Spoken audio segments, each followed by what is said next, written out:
നമസ്കാരം, എല്ലാവർക്കും rank hackers YouTube ചാനലിലേക്ക് സ്വാഗതം. ഇന്ന് നമ്മൾ ഡിസ്കസ് ചെയ്യുന്ന ടോപ്പിക് മിക്ക പരീക്ഷയിലും PSC ഇപ്പോൾ ആവർത്തിക്കുന്ന ഹരിത വിപ്ലവം എന്ന ഭാഗവുമായി ബന്ധപ്പെട്ടുള്ള കാര്യങ്ങളാണ് ഇന്ന് നമ്മൾ ഡിസ്കസ് ചെയ്യുന്നത്. അപ്പോൾ ഇക്കഴിഞ്ഞ LDC തിരുവനന്തപുരം, കൊല്ലം, അതുപോലെ തന്നെ നമ്മുടെ കണ്ണൂർ ജില്ലയിലും ഒക്കെ ആയിട്ട് ഹരിത വിപ്ലവം കടന്നു വന്നിട്ടുണ്ടായിരുന്നു.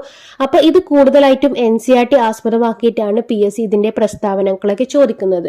അപ്പോൾ നമുക്ക് ഹരിത വിപ്ലവവുമായി ബന്ധപ്പെട്ട കാര്യങ്ങളാണ് ഡിസ്കസ് ചെയ്യുന്നത്. അപ്പോൾ ഇതിൽ NCERT ഭാഗത്ത് കൊടുത്തു കഴിഞ്ഞ എല്ലാ പോയിന്റ്സും നമുക്ക് ഇന്ന് ഡിസ്കസ് ചെയ്യാം. ഓക്കെ, അപ്പൊ നമുക്ക് തുടങ്ങാം. ഹരിത വിപ്ലവം അല്ലെങ്കിൽ ഗ്രീൻ റവല്യൂഷൻ.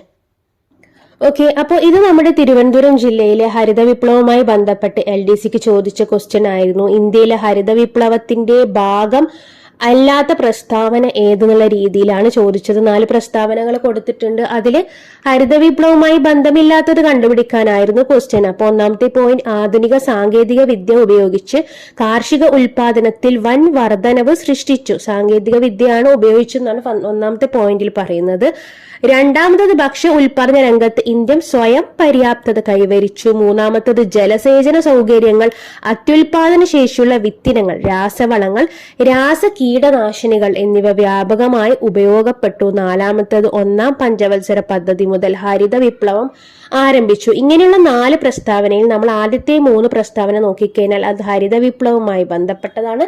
നാലാമത്തത്, ഒന്നാം പഞ്ചവത്സര പദ്ധതി മുതലാണ് ഹരിത വിപ്ലവം ആരംഭിച്ചുള്ളത് തെറ്റാണ്. അപ്പൊ എപ്പോഴാണ്, ഏത് പഞ്ചവത്സരം മുതലാണ് ഹരിത വിപ്ലവം ആരംഭിച്ചത്, അല്ലെങ്കിൽ ഹരിത വിപ്ലവം ആരംഭിച്ച വർഷം ഏതാണെന്നുള്ള കാര്യം. ഇത് മാത്രമല്ല, PSC ഈയിടെ മിക്ക ക്വസ്റ്റ്യൻ പേപ്പറിലും ചോദിച്ച ഹരിത വിപ്ലവവുമായി ബന്ധപ്പെട്ട എല്ലാ ക്വസ്റ്റ്യനും നമുക്ക് ഡിസ്കസ് ചെയ്യാം. ഈ പ്രസ്താവനകൾ എന്ത് രീതിയിലാണ് ഉദ്ദേശിക്കുന്നത് എന്നൊക്കെ പറയാൻ വേണ്ടി നമ്മൾ ആദ്യം തന്നെ NCERTയിൽ ഹരിത വിപ്ലവവുമായി ബന്ധപ്പെട്ട ഭാഗങ്ങളിലേക്കാണ് പോകുന്നത്. ഓക്കെ, അപ്പൊ നമുക്ക് NCERT നോക്കാം. ഓക്കെ, അപ്പൊ ആദ്യം തന്നെ നമുക്ക് ഹരിത വിപ്ലവം അല്ലെങ്കിൽ ഗ്രീൻ റവല്യൂഷനെ കുറിച്ച് ഇവർ എഴുതിയിരിക്കുന്ന കാര്യങ്ങൾ എന്താണെന്ന് നോക്കാം. കാർഷിക മേഖലയിൽ ഉൽപാദനക്ഷമത വർദ്ധിപ്പിക്കുന്നതിനായി ആവിഷ്കരിക്കപ്പെട്ട ഒരു ബൃഹത് സംരംഭമാണ് ഹരിത വിപ്ലവം അല്ലെങ്കിൽ ഗ്രീൻ റവല്യൂഷൻ. കാർഷിക മേഖലയിൽ നമുക്ക് ഉൽപാദനക്ഷമത വർദ്ധിപ്പിക്കണം, അതൊന്നും പ്രത്യേകിച്ച് പഠിക്കാനൊന്നുമില്ല അല്ലെ, നമുക്ക് വായിച്ചാൽ തന്നെ മനസ്സിലാവുന്ന കാര്യങ്ങളാണ്, നമുക്ക് അറിയുന്ന കാര്യങ്ങൾ തന്നെയാണ്. കാർഷിക മേഖലയിൽ ഉൽപാദനക്ഷമത വർദ്ധിപ്പിക്കുന്നതിനായി ആവിഷ്കരിക്കപ്പെട്ട ഒരു ബൃഹത് സംരംഭമാണ് ഹരിത വിപ്ലവം എന്നുള്ള കാര്യം ഏത് രീതിയിൽ ചോദിച്ചു കഴിഞ്ഞാൽ നിങ്ങൾക്ക് ശരിയായ പ്രസ്താവന എന്ന രീതിയിൽ കിട്ടും. ഇനി അടുത്തത്, ഹരിത വിപ്ലവത്തിന്റെ ബിഗിനിങ് അല്ലെങ്കിൽ തുടക്കം എവിടെ വെച്ചിട്ടാണെന്നുള്ളത് പറയുന്നത് 1960കളിൽ ഡോക്ടർ നോർമൻ ബോർലോഗ് വികസിപ്പിച്ചെടുത്ത ആധുനിക കൃഷിരീതി ഭക്ഷ്യധാന ഉൽപാദനത്തിൽ വൻ വർധനവുണ്ടാക്കി. അപ്പോൾ ആരാണ് ഹരിത വിപ്ലവത്തിന്റെ പിതാവ് എന്ന് ചോദിച്ചു കഴിഞ്ഞാൽ ആരാണ്? ഡോക്ടർ നോർമൻ ബോർലോഗ് ആണ്. ഡോക്ടർ നോർമൻ ബോർലോഗ് ആണ്. അപ്പൊ ഈ ഡോക്ടർ നോർമൻ ബോർലോഗ് എന്ന് പറയുന്നത് മെക്സിക്കോയിലുള്ള കൃഷിശാസ്ത്രജ്ഞനാണ്, ഡോക്ടർ നോർമൻ ബോർലോഗ്. അപ്പൊ PSCയുടെ ഹരിത വിപ്ലവത്തിന്റെ ഫാദർ MS സ്വാമിനാഥൻ എന്ന രീതിയിൽ ഒരു പ്രസ്താവന കൊടുത്തിട്ട് ഒരുപാട് പേര് തെറ്റിച്ചിട്ടുണ്ട്. അപ്പൊ അതിന്റെ ശരിയായ ഉത്തരം ഹരിത വിപ്ലവത്തിന്റെ പിതാവ് നോർമൻ ബോർലോഗ് ആണ്. ഇന്ത്യൻ ഹരിത വിപ്ലവത്തിന്റെ പിതാവ് ആരാണെന്ന് ചോദിച്ചു കഴിഞ്ഞാൽ അതിന്റെ ആൻസർ MS സ്വാമിനാഥൻ ആണെന്ന് നമുക്ക് പറയാം. ഓക്കെ, അപ്പൊ 1960കളിലായിരുന്നു ഇതിന്റെ സ്റ്റാർട്ടിങ്, ഹരിത വിപ്ലവത്തിന്റെ സ്റ്റാർട്ടിങ്. നോർമൻ ബോർലോഗ് വികസിപ്പിച്ചെടുത്ത ആധുനിക കൃഷിരീതി ഭക്ഷ്യധാന ഉൽപാദനത്തിൽ വൻ വർധനവുണ്ടാക്കി. നമ്മൾ ഇതുവരെയുള്ള കൃഷിരീതികളിൽ വെച്ച് വ്യത്യസ്തമായിട്ട് ആധുനിക കൃഷിരീതികളാണ് പരീക്ഷിച്ചത്.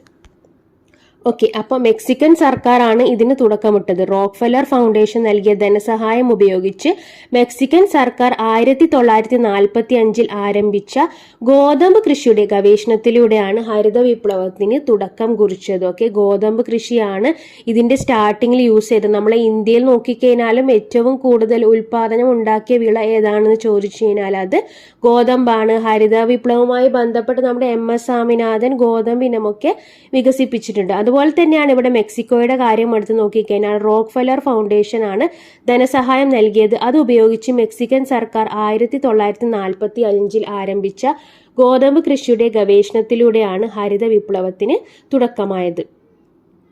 ഓക്കെ, അപ്പൊ ഈ മെക്സിക്കൻ കാർഷിക രംഗത്ത് മുന്നേറ്റം ഉണ്ടായപ്പം 1960കളിൽ ഏഷ്യൻ രാജ്യങ്ങളായ ഇന്ത്യ, പാകിസ്ഥാൻ, ഫിലിപ്പീൻസ് എന്നിവയും ഇത് സിസ്റ്റം ഫോളോ ചെയ്യാൻ തുടങ്ങി. നമ്മുടെ ഈ മെക്സിക്കോയിൽ ഉണ്ടായ ഇത് കണ്ടിട്ട് ഏഷ്യൻ രാജ്യങ്ങളും ഇതിനെ പിന്തുടരാൻ തുടങ്ങി. ഇന്ത്യയിൽ ഹരിത വിപ്ലവത്തിന്റെ പിതാവ് ആരാണെന്ന് ചോദിച്ചു കഴിഞ്ഞാൽ നമ്മുടെ ഡോക്ടർ MS സ്വാമിനാഥനാണ്. ഓക്കെ, ഡോക്ടർ MS സ്വാമിനാഥാണ് ഇന്ത്യയിലെ ഹരിത വിപ്ലവത്തിന്റെ പിതാവ്. നമ്മൾ ഹരിത വിപ്ലവത്തിന്റെ പിതാവ് എന്നാണെന്ന് മാത്രം ചോദിക്കുകയാണെങ്കിൽ ഡോക്ടർ നോർമൻ ഓക്കെ, അപ്പൊ നമ്മുടെ ഇന്ത്യയുടെ രാജ്യത്തിന്റെ കാര്യം എടുത്തു നോക്കുകയാണെങ്കിൽ നമ്മുടെ ഗ്രീൻ റെവല്യൂഷൻ സ്റ്റാർട്ടഡ് ചെയ്തത് 1961-66 ആ ഒരു 5 ഇയർ പ്ലാനിന്റെ കാലഘട്ടത്തിലാണ്. ആ ഒരു പഞ്ചവത്സര പദ്ധതിയുടെ കാലഘട്ടത്തിലാണ് 1961 മുതൽ 66 വരെയായിരുന്നു നമ്മുടെ മൂന്നാമത്തെ പഞ്ചവത്സര പദ്ധതി. അപ്പൊ ഹരിത വിപ്ലവം ആരംഭിച്ചത് ഏത് പഞ്ചവത്സര പദ്ധതി കാലത്താണെന്ന് ചോദിച്ചു കഴിഞ്ഞാൽ മൂന്നാമത്തെ പഞ്ചവത്സര പദ്ധതി കാലത്താണ് ഹരിത വിപ്ലവം ആരംഭിച്ച്. ഏകദേശം ഒരു 1965 ആ ഒരു വർഷകാലത്തായിരുന്നു ഇന്ത്യയിൽ ഹരിത വിപ്ലവത്തിന്റെ പ്രാരംഭ നടപടികളൊക്കെ ആരംഭിച്ചത്. ഓക്കെ, അങ്ങനെയാണെങ്കിൽ ഇത് മൂന്നാമത്തെ പഞ്ചവത്സര പദ്ധതി കാലത്തായിരുന്നു ഇന്ത്യയിൽ ഹരിത വിപ്ലവത്തിന്റെ ഒരു തുടക്കം കുറിച്ചത്. അതാരാണെന്നുള്ള കാര്യം നിങ്ങൾക്കറിയാം, MS സ്വാമിനാഥനാണ്. ഓക്കെ, അപ്പൊ നമ്മുടെ ഇന്ത്യയുടെ കാര്യം നോക്കുകയാണെങ്കിൽ ഇതിന്റെ ഫസ്റ്റ് സൈറ്റ് ആയിട്ട് തെരഞ്ഞെടുക്കപ്പെട്ട സംസ്ഥാനം പഞ്ചാബ് ആയിരുന്നു. ഓക്കെ, പഞ്ചാബ് ആയിരുന്നു. അതുപോലെ തന്നെ നമ്മൾ ലോകത്തിന്റെ കാര്യം എടുത്ത് നോക്കുകയാണെങ്കിൽ ഇതിന്റെ പ്രാരംഭ നടപടികൾ ആരംഭിച്ചത് മെക്സിക്കോ എന്നുള്ള രാജ്യത്താണ്, നമ്മൾ ഓൾറെഡി പറഞ്ഞു. അപ്പൊ ബാക്കിയുള്ള സെന്റൻസിലേക്ക് നമുക്ക് നോക്കാം. 1960-കളിൽ കാർഷിക മേഖലയിൽ പുത്തൻ സാങ്കേതിക വിദ്യകളും കൃഷിരീതികളും അവലംബിച്ചതോടെ ഉൽപാദനം വളരെയധികം വർദ്ധിപ്പിച്ചു. സ്വാഭാവികമായിട്ടും വർദ്ധിക്കും. 1960-61 കാലയളവിൽ നടപ്പിലാക്കിയ തീവ്ര കാർഷിക ജില്ലാതല പരിപാടി IADP തീവ്ര കാർഷിക ജില്ലാതല പരിപാടി. അങ്ങനെയാണെങ്കിൽ IADPയുടെ ഫുൾ ഫോം ചോദിക്കാലോ. IADPയുടെ ഫുൾ ഫോം എന്ന് വെച്ച് കഴിഞ്ഞാൽ നമുക്ക് ഇതിന്റെ ഫുൾ ഫോം അറിഞ്ഞിരിക്കണം. IADP എന്താന്ന് വെച്ച് കഴിഞ്ഞാൽ ഇന്റൻസീവ് അഗ്രികൾച്ചറൽ ഡിസ്ട്രിക്ട് പ്രോഗ്രാം എന്നാണ്. Intensive agriculture district programme, intensive agricultural district programme. അതിന്റെ മലയാളമാണ് നമ്മളിപ്പോ പറഞ്ഞത്. തീവ്ര കാർഷിക ജില്ലാതല പരിപാടി. ഓക്കെ, തീവ്ര കാർഷിക ജില്ലാതല പരിപാടി. അതുപോലെ തന്നെ 1960-61 കാലയളവിൽ നടപ്പിലാക്കിയ തീവ്ര കാർഷിക ജില്ലാതല പരിപാടി IADPയും അത്യുൽപാദന ശേഷിയുള്ള വിത്തിനങ്ങളുടെ ഉപയോഗവും HYV സീഡ്സ് എന്ന് പറയും. High yielding variety seeds. അതായത് ഈ വിത്തിന്റെ പ്രത്യേകത എന്താണ്? ഇത് അത്യുൽപാദന ശേഷിയുള്ള വിത്തിനങ്ങളാണ്. അതായത് നമ്മൾ ഇത് ബയോടെക്നോളജി ഒക്കെ വഴി നമുക്ക് ജനറ്റിക് മ്യൂട്ടേഷൻ ഒക്കെ നടത്തി പുതിയ നല്ല സീഡ്സ് ഉൽപ്പാദിപ്പിക്കാൻ പറ്റും. നമ്മൾ നോർമൽ സീഡ്സിനെ അപേക്ഷിച്ച് ഇതിന് ഉൽപാദനക്ഷമത കൂടുതലായിരിക്കും അല്ലെ. അപ്പൊ അങ്ങനെയുള്ള സീഡ്സിനെയാണ് നമ്മൾ HYV seeds, high yielding variety seeds എന്ന് പറയുന്നത്. അപ്പൊ ഇത് രണ്ടിന്റെയും പ്രകാരമായി IADPയുടെയും HYVന്റെയും പ്രധാനമായിട്ട് എന്ത് സംഭവിച്ചു?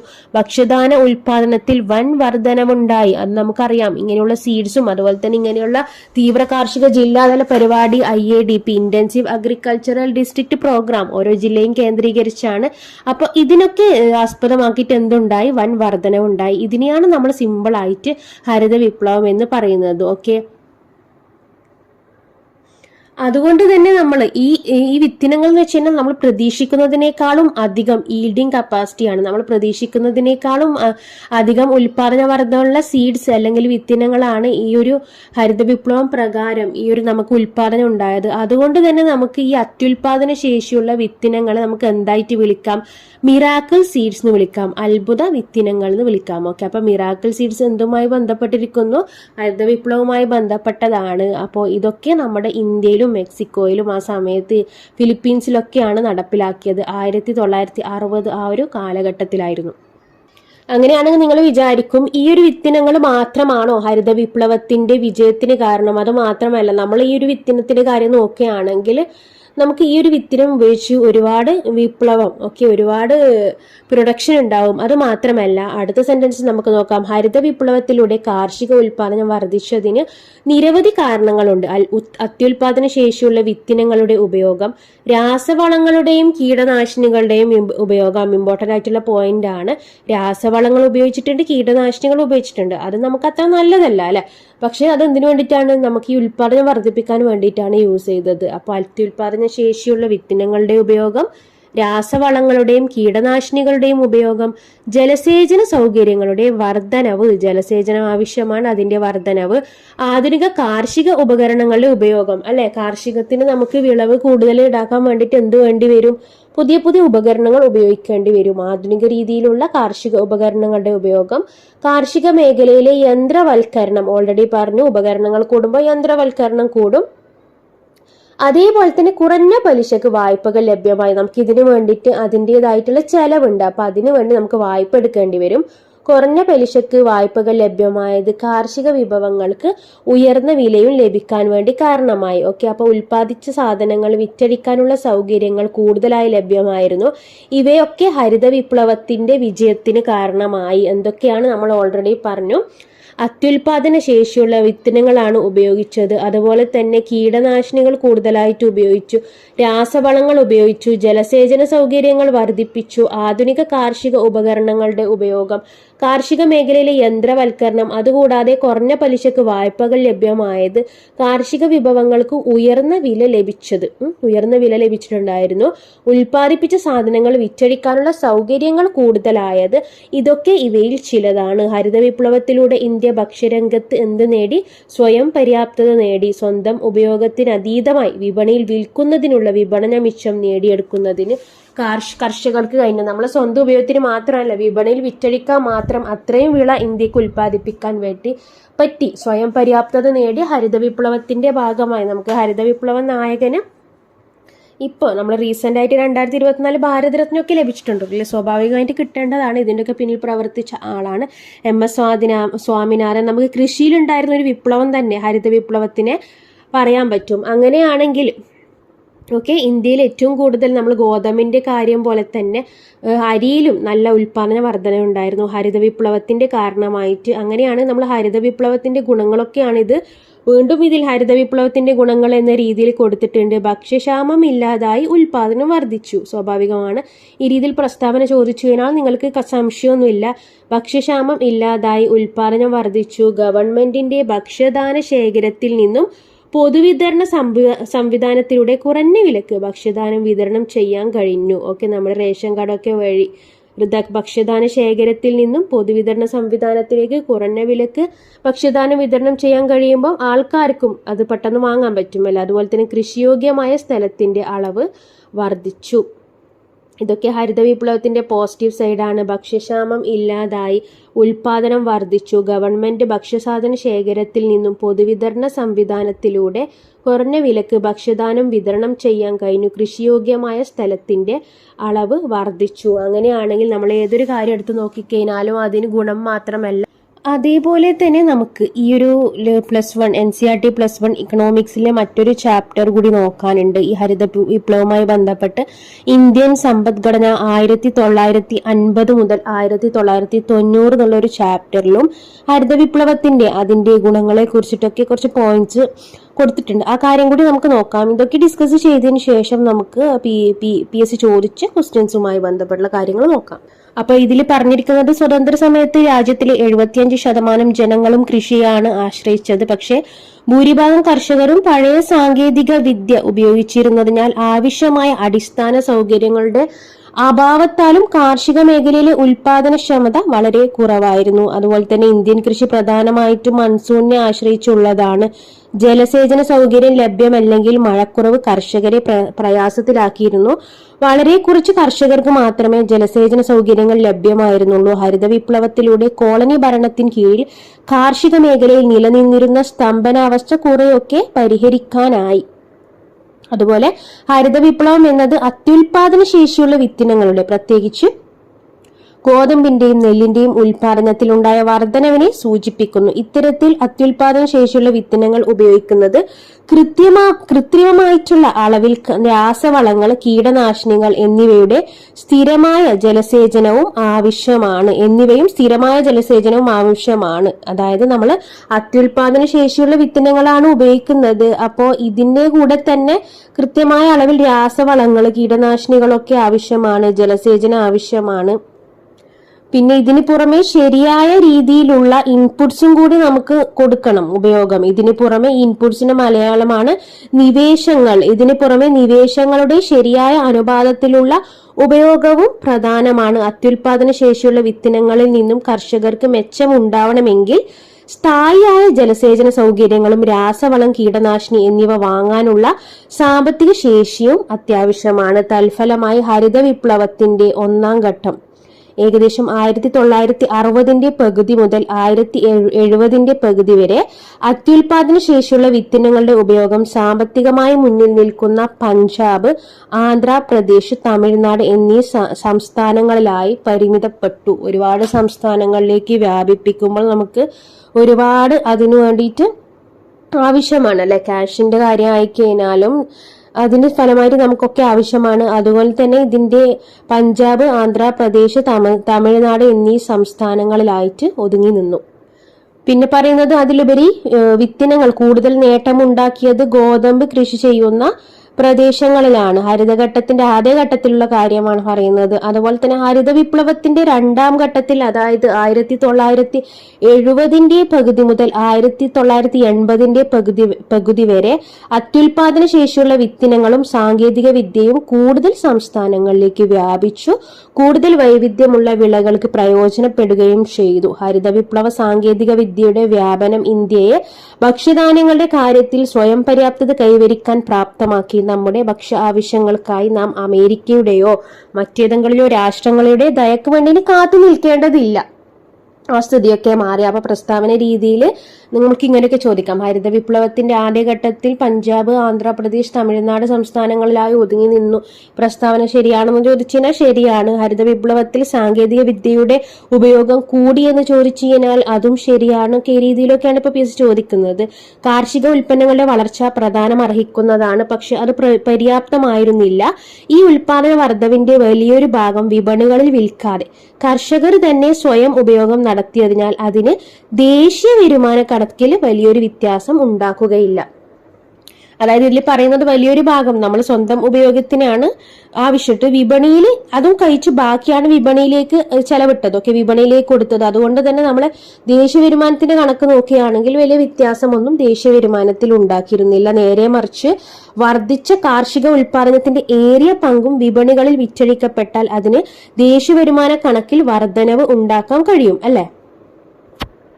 ഓക്കെ, അപ്പൊ നമുക്ക് രണ്ട് രീതിയിൽ ചിന്തിക്കാം. അതായത് നമ്മൾ ഉൽപ്പാദിപ്പിക്കുന്ന ഇത് നമ്മളെ ഉപയോഗത്തിന് മാത്രമാണ് യൂസ് ചെയ്യുന്നതെങ്കിൽ അത് ദേശീയ വിപണിയിൽ വിൽക്കാതെയാണ് യൂസ് ചെയ്യുന്നതെങ്കിൽ നമുക്ക് ദേശീയ വരുമാന കണക്കിൽ വലിയൊരു വ്യത്യാസം ഉണ്ടാക്കാൻ വേണ്ടി പറ്റുന്നില്ല. നേരെ മറിച്ച് നമ്മളെ ഉൽപ്പാദന ഏറിയ പങ്കും വിപണികളിൽ വിറ്റഴിക്കപ്പെട്ടാൽ അതിന് ദേശീയ വരുമാന കണക്കിൽ വർധനവ് ഉണ്ടാക്കാൻ കഴിയും. ഓക്കെ, അപ്പോൾ കർഷകർ വിപണിയിൽ വിൽക്കുന്ന കാർഷിക ഉൽപ്പന്നത്തിന്റെ ഭാഗം നമ്മൾ ഇതിനെ കമ്പോള മിച്ചം എന്നാണ് പറയുക. മാർക്കറ്റഡ് സർപ്ലസ് അല്ലെങ്കിൽ കമ്പോള മിച്ചം എന്നാണ് അറിയപ്പെട്ടത്. കർഷകർ വിപണിയിൽ വിൽക്കുന്ന കാർഷിക ഉൽപ്പന്നത്തിന്റെ ഭാഗം എന്താണ് അറിയപ്പെട്ടത്? കമ്പോള മിച്ചം അല്ലെങ്കിൽ മാർക്കറ്റഡ് സർപ്ലസ്. ഓക്കെ, അങ്ങനെയാണെങ്കിൽ ഹരിത വിപ്ലവ സമയത്ത് ഉൽപ്പാദിച്ച അരിയുടെയും ഗോതമ്പിന്റെയും നല്ലൊരു ഭാഗം, അതായത് വിപണിയിൽ ലഭ്യമാക്കിയ മിച്ചം കർഷകർ വിപണിയിൽ വിറ്റു. തൽഫലമായി മറ്റ് ഉപഭോഗ വസ്തുക്കളെ അപേക്ഷിച്ച് ഭക്ഷ്യധാന്യങ്ങളുടെ വില ഭക്ഷ്യധാന്യങ്ങളുടെ വില കുറഞ്ഞു. ഭക്ഷ്യധാന്യങ്ങളുടെ വില കുറഞ്ഞു. വരുമാനത്തിന്റെ നല്ലൊരു ശതമാനം ഭക്ഷണത്തിന് വേണ്ടി ചെലവഴിച്ചുള്ള താഴ്ന്ന വരുമാനക്കാർക്ക് ഭക്ഷ്യധാന്യങ്ങളുടെ ഉണ്ടായ കുറവ് പ്രയോജനകമായി. അങ്ങനെയാണ് ഭക്ഷ്യധാന്യങ്ങളുടെ അപര്യാപ്തത പരിഹരിക്കാൻ ആവശ്യമായ ധാന്യശേഖരണം ഉണ്ടാക്കുന്നതിന് ഹരിത വിപ്ലവം ഗവൺമെന്റിനെ സഹായിച്ചു. എന്താണ് ഇതിൽ പറയുന്നത്? ഹരിത വിപ്ലവത്തിന്റെ ഫലമായിട്ട് നമ്മൾ കൂടുതൽ വിളകൾ ഉൽപ്പാദിപ്പിച്ച കൂടുതൽ കാര്യങ്ങൾ നമ്മൾ വിപണിയിൽ വിറ്റു. അതിന്റെ ഫലമായിട്ട് ഭക്ഷണത്തിന് വേണ്ടി ചെലവഴിച്ചിരുന്ന താഴ്ന്ന വരുമാനക്കാർക്ക് പെട്ടെന്ന് നമുക്ക് ഇതൊക്കെ വാങ്ങാൻ പറ്റിയല്ലേ. കാരണം ഇതിന്റെ വില കുറഞ്ഞു, വിപണിയിലുള്ള വില കുറഞ്ഞു. അതുകൊണ്ട് തന്നെ നമ്മൾ ഈ താഴെത്തട്ടിലുള്ളവരെ നോക്കുകയാണെങ്കിൽ അവർക്ക് പെട്ടെന്ന് ഇതൊക്കെ അവൈലബിൾ ആയി, ഭക്ഷ്യധാന്യങ്ങൾ വാങ്ങാൻ പറ്റി. അങ്ങനെ ഭക്ഷ്യധാന്യങ്ങളുടെ അപര്യാപ്തത പരിഹരിക്കാൻ വേണ്ടി ഈ ഒരു ധാന്യശേഖരം ഉണ്ടാക്കുന്നതിന് വേണ്ടി ഹരിത വിപ്ലവം സഹായിച്ചു. താഴ്ന്ന തട്ടുള്ളവരുടെ കാര്യം നോക്കുകയാണെങ്കിൽ അവർക്കും നല്ലൊരു നേട്ടമാണ് ഉണ്ടായിരുന്നത്.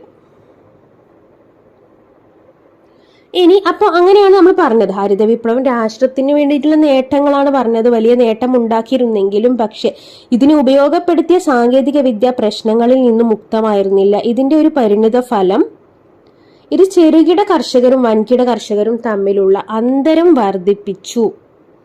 അത് ഇമ്പോർട്ടന്റ് പോയിന്റ് ആണ്. ചെറുകിട കർഷകരും വൻകിട കർഷകരും തമ്മിലുള്ള അന്തരം വർദ്ധിപ്പിച്ചു. അവശ്യ നിവേശങ്ങളുടെ ചിലവ് വഹിക്കാൻ കഴിവുണ്ടായിരുന്ന വൻകിട കർഷകരായിരുന്നതിനാൽ ഹരിത വിപ്ലവത്തിലൂടെ കൂടുതൽ ലാഭം ആർക്കാണ് ഉണ്ടായത്? വൻകിട കർഷകർക്കാണ് ഉണ്ടായിരുന്നത്. നമ്മൾ മലയാളം പദശുദ്ധി നോക്കുകയാണെങ്കിൽ ചിലവല്ല ചെലവ് എന്നാണ് പറയുക. ഓക്കെ, അങ്ങനെയാണെങ്കിൽ ഇതിൽ പറയുന്ന ഏറ്റവും ഇമ്പോർട്ടൻ്റ് ആയിട്ടുള്ളൊരു ഡ്രോബാക്ക് ആണ് പറയുന്നത് ചെറുകിട കർഷകരും വൻകിട കർഷകരും തമ്മിലുള്ള അന്തരം വർദ്ധിപ്പിച്ചു എന്നതാണ്. അതായത് നമ്മൾ പറഞ്ഞു ഓൾറെഡി നല്ല ചെലവാണ്, സാങ്കേതിക വിദ്യയൊക്കെ ഉപയോഗിക്കുന്നത് കൊണ്ട് നല്ല ചെലവാണ്. അതുകൊണ്ട് തന്നെ ഇതിന്റെ നേട്ടം കൂടുതലായിട്ടും വൻകിട കർഷകർക്കായിരുന്നു. ചെറുകിട കർഷകർക്ക് നേട്ടം അധികം ലാഭം കിട്ടിയിരുന്നില്ല. പിന്നെ പറയുന്ന ഒരു പോയിന്റ്, അത്യുൽപാദന മേന്മയുള്ള വിളകൾക്ക് കൂടുതൽ കീടാക്രമണ സാധ്യത ഉണ്ടായിരുന്നു. ഓക്കെ, നമ്മൾ പറഞ്ഞു കീടനാശിനികൾ കൂടുതലായിട്ട് ഉപയോഗിച്ചിരുന്നു, അതിന് വേണ്ടിയിട്ട് സാങ്കേതിക വിദ്യ സ്വീകരിച്ചിരുന്നു. പക്ഷെ ഇത് ചെറുകിട കർഷകർക്ക് ഇതൊന്നും നികത്താൻ പറ്റിയില്ല, കാരണം ഇവർക്ക് അതൊന്നും ഉൾക്കൊള്ളാൻ പറ്റില്ല. ചെറുകിട കർഷകർക്ക് കീടാക്രമണം ഉണ്ടായാൽ എല്ലാം നഷ്ടമാകുകയായിരുന്നു. വൻകിട കർഷകർക്ക് മാത്രമേ ഈ കീടാക്രമണ സാധ്യതയെ ചെറുക്കാൻ വേണ്ടിയിട്ട് സാങ്കേതിക വിദ്യയൊക്കെ സ്വീകരിക്കാൻ പറ്റുന്ന അവസ്ഥയുണ്ടായിരുന്നത്. ചെറുകിട കർഷകർക്ക് കീടാക്രമണം ഉണ്ടായതിനാൽ എല്ലാം നഷ്ടമാകുകയായിരുന്നു. അങ്ങനെ ചെറുകിട കർഷകരും വൻകിട കർഷകരും തമ്മിലുള്ള അന്തരം വർദ്ധിച്ചു. സോ സർക്കാർ എന്ത് ചെയ്തു? സർക്കാർ സ്വീകരിച്ച നടപടികൾ മൂലം ഇത്തരം ഭയമെല്ലാം കുറക്കാനായി. ചെറുകിട കർഷകർക്ക് അവശ്യ നിവേശങ്ങൾ ലഭ്യമാക്കുന്നതിനായി, നിവേശം എന്ന് വെച്ചാൽ ഇൻപുട്ടാണ്, നമ്മൾ നേരത്തെ പറഞ്ഞതാണ്.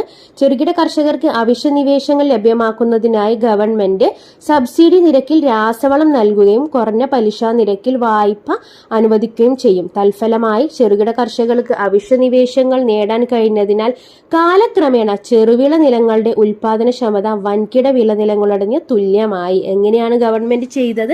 കുറഞ്ഞ നിരക്കിൽ വായ്പയും സബ്സിഡി നിരക്കിൽ രാസവളം നൽകുകയും ചെയ്തു. അതിന്റെ ഫലമായിട്ട് നമ്മുടെ ചെറുകിട കർഷകർക്ക് ആവശ്യമായിട്ടുള്ള ഇൻപുട്സ് ഒക്കെ നേടാൻ കഴിഞ്ഞു. കാലക്രമേണ ചെറുവിള നിലങ്ങളുടെ ഉൽപാദനക്ഷമത വൻകിട വിളനിലങ്ങളിലേത് അതിന് തുല്യമായിട്ട് മാറി. ഓക്കെ, ഇതിന്റെ ഫലമായിട്ട് ഹരിത വിപ്ലവത്തിന്റെ പ്രയോജനം വൻകിടക്കാർക്കും ചെറുകിടക്കാർക്കും ലഭ്യമായി. പൊതുമേഖല ഗവേഷണ സ്ഥാപനങ്ങൾ തുടങ്ങിയ സേവനങ്ങൾ കീടാക്രമണം മൂലമുണ്ടാകുന്ന ചെറുകിട കർഷകരുടെ നഷ്ടസാധ്യത ഗണ്യമായി കുറച്ചു. ഓക്കെ, അപ്പൊ പൊതുമേഖലാ ഗവേഷണ സ്ഥാപനങ്ങൾ നൽകിയ സേവനങ്ങൾ എന്ത് ചെയ്തു? കീടാക്രമണം മൂലമുണ്ടാകുന്ന ചെറുകിട കർഷകരുടെ നഷ്ടസാധ്യത ഗണ്യമായി കുറച്ചു. അതുവഴി വൻകിട കർഷകർക്കും ചെറുകിട കർഷകർക്കും രണ്ടുപേർക്കും ഇതിന്റെ പ്രയോജനം ലഭ്യമായി. ഓക്കെ, കുറഞ്ഞ നിരക്കിൽ സബ്സിഡി നിരക്കിൽ രാസവളങ്ങൾ കൊടുത്തു, വായ്പ കൊടുത്തു, ചെറുകിട കർഷകർക്ക് സാങ്കേതിക വിദ്യയുടെ പ്രയോജനം ലഭ്യമായി. ഗവൺമെന്റുകൾ തങ്ങളുടെ പങ്ക് വഹിക്കാത്ത സാഹചര്യത്തിലാണ് ഹരിത വിപ്ലവത്തിന്റെ പ്രയോജനം ധനിക കർഷകർക്ക് മാത്രമായി പരിമിതപ്പെട്ടത് എന്ന് നമുക്ക് മനസ്സിലാക്കാൻ കഴിയും. അപ്പോൾ ഗവൺമെന്റ് സഹായിച്ചത് കൊണ്ട് തന്നെ ചെറുകിട കർഷകർക്കും വൻകിട കർഷകർക്കും ഒരുപോലെയാണ് ഹരിത വിപ്ലവത്തിന്റെ പ്രയോജനം ലഭിച്ചത്. ഓക്കെ, അഥവാ നമ്മുടെ ഗവൺമെന്റ് ഇടപെട്ടിട്ടില്ലെങ്കിൽ, ഗവൺമെന്റ് പങ്കുവഹിക്കാത്ത സാഹചര്യത്തിൽ എന്ത് പറ്റും? വെറും വൻകിട കർഷകർക്ക് മാത്രമായിട്ട് ഹരിത വിപ്ലവം ഒതുങ്ങി.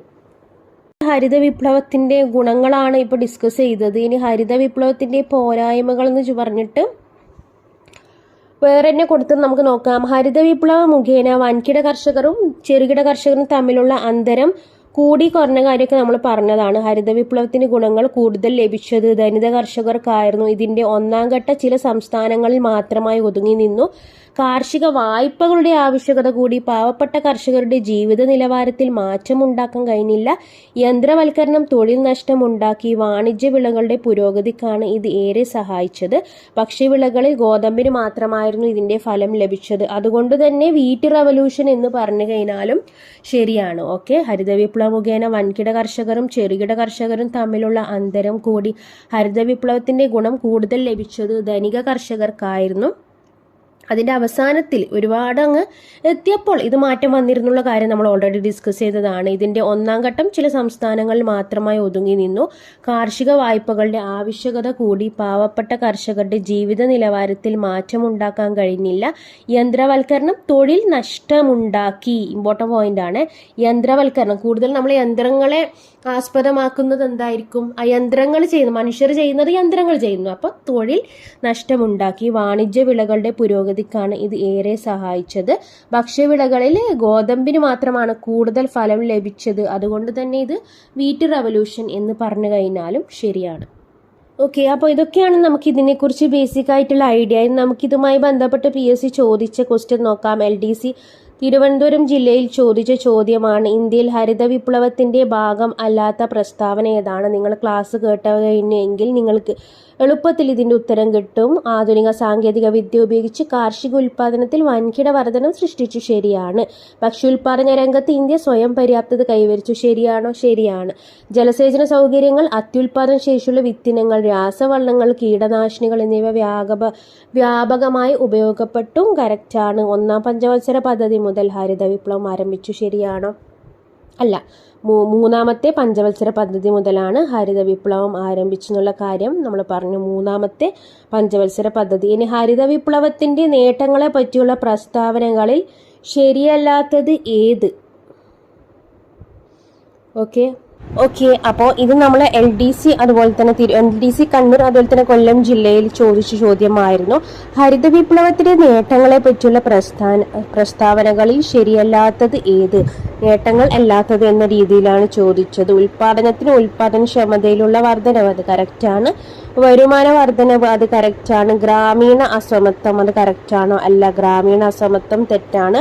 തൊഴിൽ വർധനവ്, ഓപ്ഷൻ ഡി. അപ്പൊ ഇവിടെ PSC ആൻസർ ആയിട്ട് കൊടുത്തത് ഗ്രാമീണ അസമത്വമാണ്. അത് ഇതിന്റെ ഹരിത വിപ്ലവവുമായി ബന്ധപ്പെട്ട നേട്ടങ്ങളല്ല. ഗ്രാമീണ അസമത്വം എന്ന് പറയുന്നത് ഒരിക്കലും നേട്ടമല്ല. ഇനി ഓപ്ഷൻ ഡി തൊഴിൽ വർധനവിന്റെ കാര്യമാണെങ്കിൽ ഇത് രണ്ടു തരത്തിലുള്ള അഭിപ്രായം ഞാൻ കേട്ടിട്ടുണ്ട്. നമ്മളിപ്പോൾ NCERT ടെക്സ്റ്റ് വെച്ച് നോക്കുകയാണെങ്കിൽ തൊഴിൽ വർധനവല്ല, നേരെ മറിച്ച് തൊഴിലിന്റെ കുറവാണ് നമ്മൾ അവിടെ പറഞ്ഞത്. യന്ത്രങ്ങളുടെ ഉപയോഗം കൂടിയത് കൊണ്ട് തന്നെ തൊഴിൽ കുറഞ്ഞു എന്ന രീതിയിലായിരുന്നു നമ്മൾ NCERT ടെക്സ്റ്റ് ബുക്കിൽ കണ്ടത്. അപ്പോൾ ഓപ്ഷൻ സിയും ഡിയും അങ്ങനെ നോക്കുകയാണെങ്കിൽ ഡിയും കറക്റ്റ് ആൻസർ ആയിട്ട് വരാം. പക്ഷേ മിക്ക സോഴ്സുകളിലും ചില സോഴ്സുകളിലൊക്കെ തൊഴിൽ വർധനവ് വേറെ രീതിയിൽ വർധനവുണ്ടായി എന്ന രീതിയിലും കാണുന്നുണ്ട്. ഓക്കെ, അപ്പോൾ ഇവിടെ PSC കൊടുത്ത ഉത്തരം ഗ്രാമീണ അസമത്വമാണ്. തൊഴിൽ വർധനവും മിക്ക ആൾക്കാരും പരീക്ഷയ്ക്ക് എഴുതിയിട്ടുണ്ട്. അപ്പോൾ സിയും ഡിയും ആ ഒരു രീതിയിൽ നോക്കുകയാണെങ്കിൽ ഉത്തരമായിട്ട് വരാം. പക്ഷെ PSC കൊടുത്തത് ഗ്രാമീണ അസമത്വം.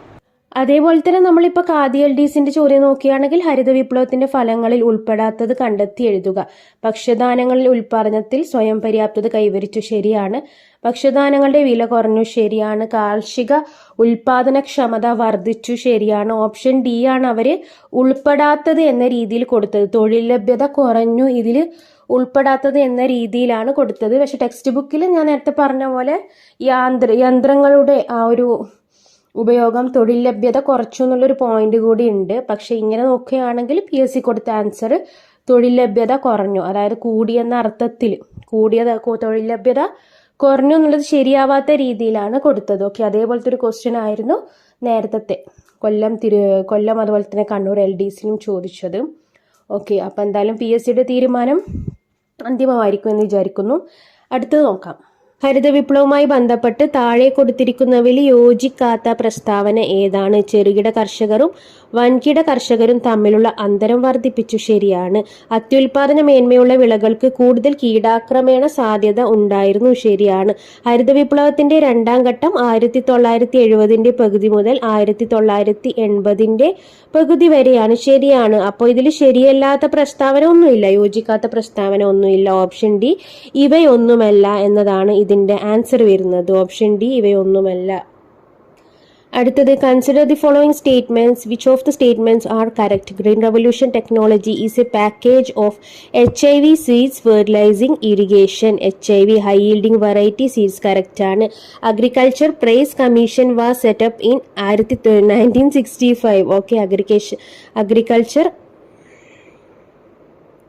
Agriculture Price Commission was set up in 1965. IAAP was implemented in 1961. MS Swaminathan is the father of Green Revolution. Okay, അപ്പോൾ ഇതിൽ കറക്റ്റ് ആയിട്ടുള്ള സ്റ്റേറ്റ്മെന്റ് ഏതാണെന്ന് ചോദിച്ചു കഴിഞ്ഞാൽ 1, 2, 3 ശരിയാണ്. പക്ഷെ നാലാമത്തെ സ്റ്റേറ്റ്മെന്റ് തെറ്റാണ്. നമ്മുടെ father of green revolution Norman Borlaug ആണ്, അല്ലെ? MS സ്വാമിനാഥൻ ഇന്ത്യൻ ഫാദർ എന്ന് ചോദിച്ചു കഴിഞ്ഞാൽ MS സ്വാമിനാഥൻ കറക്റ്റ് ആണ്. ഒരുപാട് പേര് ട്രാപ്പിൽപ്പെട്ട ഒരു ചോദ്യമായിരുന്നു ഇത്. ഓക്കെ, അപ്പൊ green revolution technology was a package of HYV seeds high yielding variety seeds fertilizer irrigation. Agriculture price commission was set up in 1965. 1965 agriculture price commission start ചെയ്തത്. IAAP was implemented in 1961. Intensive agriculture area programme എന്നാണ് IAPന്റെ full form. Okay, intensive agriculture area programme ആ ഒരു കാലഘട്ടത്തിലാണ് ആരംഭിച്ചത്. ഇവിടെ option D ആണ് ശരിയല്ലാത്തത്. Because MS Swaminathan Indian father of Indian green revolution ആണ്. ഓക്കെ, മോർമൻ ബോർലോഗാണ് ഫാദർ ഓഫ് ഗ്രീൻ റെവല്യൂഷൻ. ഇനി അടുത്ത നോക്കാം. ഹരിത വിപ്ലവവുമായി ബന്ധപ്പെട്ട് ചുവടെ ചേർത്തിരിക്കുന്ന പ്രസ്താവനകൾ ശരിയായത് ഏതെന്നുള്ള കാര്യം നോക്കാം. ഭക്ഷ്യധാന്യങ്ങളുടെ കാര്യത്തിൽ ഇന്ത്യ സ്വയം പര്യാപ്തമായി. ഡോക്ടർ MS സ്വാമിനാഥൻ ഇന്ത്യൻ ഹരിത വിപ്ലവത്തിന്റെ പിതാവെന്നറിയപ്പെടുന്നു. ഭക്ഷ്യധാന്യങ്ങളുടെ ഇറക്കുമതിയിലുള്ള ആശ്രയത്വം കുറഞ്ഞു. ഇന്ത്യയിൽ ഹരിത വിപ്ലവം പ്രധാനമായ ഗോതമ്പ്, അരി എന്നീ ഭക്ഷ്യധാന്യങ്ങൾക്കാണ് ഊന്നൽ നൽകിയത്. അപ്പൊ ഇതിലേതാണ് കറക്റ്റ്? ഭക്ഷ്യധാന്യങ്ങളുടെ കാര്യത്തിൽ ഇന്ത്യ സ്വയം പര്യാപ്തം നേടി, കറക്റ്റ് ആണ്. MS സ്വാമിനാഥൻ ഇന്ത്യൻ ഹരിത വിപ്ലവത്തിന്റെ പിതാവാണ്, കറക്റ്റ് ആണ്. ഭക്ഷ്യധാന്യങ്ങളുടെ ഇറക്കുമതിയിലുള്ള ആശ്രയത്വം കുറഞ്ഞു, അതും കറക്റ്റ് ആണ്. ഇന്ത്യയിൽ ഹരിത വിപ്ലവം പ്രധാനമായും ഗോതമ്പ്, അരി ഭക്ഷ്യധാന്യങ്ങളിലാണ് ഉണ്ടായിരുന്നത്. എല്ലാം ശരിയാണ്. ഓപ്ഷൻ ഡി ആണ് ആൻസർ. എല്ലാം ശരിയാണ്. ഓക്കെ, അതുപോലെ തന്നെ നമ്മൾ പറഞ്ഞു കാർഷിക മുതലാളിത്തമാണ് ഇവിടെ ഉണ്ടായിരുന്നത്. ഹരിത വിപ്ലവം ധനിക കർഷകരും ദരിദ്ര കർഷകരും തമ്മിലുള്ള അന്തരം വർദ്ധിപ്പിച്ചിട്ടുണ്ടായിരുന്നു. അത്യുൽപാദന ശേഷിയുള്ള വിത്തുകൾക്ക് രോഗപ്രതിരോധ ശേഷി കുറവായിരുന്നുള്ള കാര്യം നിങ്ങൾ ഓർത്തു വെക്കണം. അത്യുൽപാദന ശേഷിയുള്ള വിത്തുകൾക്ക് രോഗപ്രതിരോധ ശേഷി കുറവായിരുന്നു. അതുപോലെ തന്നെ നമ്മൾ കീടനാശിനികൾ ഒരുപാട് ഉപയോഗിച്ചു. അത് മണ്ണിന്റെ ആ ഒരു നാച്ചുറൽ ആയിട്ടുള്ള ആ ഒരു നാച്ചുറിനെ കളഞ്ഞ് മണ്ണിനെ വിഷമുള്ളതാക്കി മാറ്റി. ഓക്കെ, അത് നമ്മളെ മനുഷ്യന്റെ ആരോഗ്യത്തെ ബാധിക്കുമെന്ന് ചോദിച്ചു കഴിഞ്ഞാൽ കൂടുതലായിട്ടും കീടനാശിനികൾ ഉപയോഗിക്കുന്നത് നമ്മുടെ ആരോഗ്യത്തെ ബാധിക്കുന്നതാണ്. മണ്ണിനെ വിഷാംശമാക്കി മാറ്റുന്നതാണ് കീടനാശിനികളുടെ ഉപയോഗം. അതുപോലെ തന്നെ ആദ്യഘട്ടത്തിൽ പുരോഗതി ഗോതമ്പ് ഉൽപാദനത്തിൽ മാത്രമായിട്ടാണ് ചുരുങ്ങിയത്. നമ്മൾ പറഞ്ഞു 3 സംസ്ഥാനങ്ങളിൽ മാത്രമായിട്ട് ഒതുങ്ങിക്കൂടിയിരുന്നു ആദ്യ കാലഘട്ടത്തിൽ ഈ ഒരു ഹരിത വിപ്ലവം. ഓക്കെ, ഇനി MS സ്വാമിനാഥന് വേൾഡ് ഫുഡ് പ്രൈസ് ലഭിച്ചിരുന്നു 1987. അങ്ങനെയാണെങ്കിൽ നമ്മൾ MS സ്വാമിനാഥന് എന്ത് കിട്ടിയിരുന്നു? ഭാരതരത്നയും കിട്ടിയിരുന്നു. ഓക്കെ, MS സ്വാമിനാഥന് ഭാരതരത്ന ഏത് വർഷമാണ് കിട്ടിയത്? റീസെന്റ് ആയിട്ടുള്ള കറണ്ട് അഫെയർ ആണ്. 2024 ഭാരതരത്ന പുരസ്കാര ജേതാവാണ് നമ്മുടെ MS സ്വാമിനാഥൻ. 2024 ഭാരതരത്ന പുരസ്കാരം ലഭിച്ച 5 വ്യക്തികളിൽ ഒരാളാണ് MS സ്വാമിനാഥൻ. ഇനി MS സ്വാമിനാഥൻ അന്തരിച്ച വർഷം PSC ചോദിച്ചിട്ടുണ്ട്. 28 സെപ്റ്റംബർ 2023. 28 സെപ്റ്റംബർ 2023. 7 ഓഗസ്റ്റ് 1925 കുംഭകോണത്താണ് MS സ്വാമിനാഥൻ ജനിച്ചത്. ഓക്കെ, ഓഗസ്റ്റ് 7 1925 ജനിച്ചത്. 28 സെപ്റ്റംബർ 2023 MS സ്വാമിനാഥൻ അന്തരിച്ചത്. അതുപോലെ MS സ്വാമിനാഥന് 2024 ഭാരതരത്ന പുരസ്കാരം, 1987 വേൾഡ് ഫുഡ് പ്രൈസ് ലഭിച്ച കൃഷിശാസ്ത്രജ്ഞനാണ് നമ്മുടെ MS സ്വാമിനാഥൻ. ഇനി ഇന്ത്യയിൽ ഹരിത വിപ്ലവം ആരംഭിച്ച സമയത്തെ കൃഷിമന്ത്രി ആരാണെന്ന് ചോദിച്ചു കഴിഞ്ഞാൽ C. സുബ്രഹ്മണ്യമാണ്. Okay, C. സുബ്രഹ്മണ്യമാണ്. ഹരിത വിപ്ലവം എന്ന പദം ആദ്യമായി ഉപയോഗിച്ചത് വില്യം ഗൗഡാണ്. ഹരിത വിപ്ലവം എന്ന പദം ആദ്യമായിട്ട് ഉപയോഗിച്ചത് വില്യം ഗൗഡാണ്. അങ്ങനെയാണെങ്കിൽ ഹരിത വിപ്ലവം ആരംഭിച്ച സമയത്ത് ഇന്ത്യയുടെ പ്രധാനമന്ത്രി ഇന്ദിരാഗാന്ധി ആയിരുന്നു. ഹരിത വിപ്ലവം ആരംഭിച്ച സമയത്ത് ഇന്ത്യൻ പ്രധാനമന്ത്രി ഇന്ദിരാഗാന്ധി ആയിരുന്നു. 3ാമത്തെ പഞ്ചവത്സര പദ്ധതി കാലത്തായിരുന്നു ആരംഭിച്ചത്. കൃഷിമന്ത്രി C. സുബ്രഹ്മണ്യമാണ്. കൃഷിമന്ത്രി C. സുബ്രഹ്മണ്യം. ഓക്കെ, അപ്പോൾ നമ്മൾ PSC റീസെന്റ് ആയി ചോദിച്ച ക്വസ്റ്റ്യൻസ് ആണ് ഡിസ്കസ് ചെയ്തത്. അതുപോലെ തന്നെ നമ്മൾ NCERTയിലെ ടെക്സ്റ്റ് ബുക്ക് വെച്ച് ഹരിത വിപ്ലവം എന്താണെന്നുള്ള കാര്യം അതിന്റെ ബേസിക് ഐഡിയ ഒക്കെ നിങ്ങൾക്ക് കിട്ടിയെന്ന് വിചാരിക്കുന്നു. അപ്പോൾ PSC റീസെന്റ് ആയിട്ടും ചോദിക്കുന്ന ഒരു ഏരിയ ആണ് ഹരിത വിപ്ലവം. ഇതിനെക്കുറിച്ച് നന്നായിട്ട് മനസ്സിലാക്കുക, ക്വസ്റ്റ്യൻസ് ഒക്കെ വർക്ക്ഔട്ട് ചെയ്യുക. അഭിപ്രായങ്ങളും നിർദ്ദേശം ഉണ്ടെങ്കിൽ നമ്മുടെ യൂട്യൂബ് ചാനലിന്റെ കമന്റ് ബോക്സിൽ അറിയിക്കുക. ഒപ്പം തന്നെ കൂടുതൽ കാര്യങ്ങൾക്ക് നമ്മുടെ ടെലിഗ്രാം ചാനലുമായിട്ട് അപ്ഡേറ്റ് ആയിട്ടിരിക്കുക. ആനുകാലികത്തിന് വേണ്ടിയും അതുപോലെ തന്നെ ഡിഗ്രി ലെവൽ പരീക്ഷകൾക്ക് വേണ്ടിയൊക്കെ ടെലിഗ്രാം ചാനൽ ഉണ്ട്. അതിന്റെ ലിങ്ക്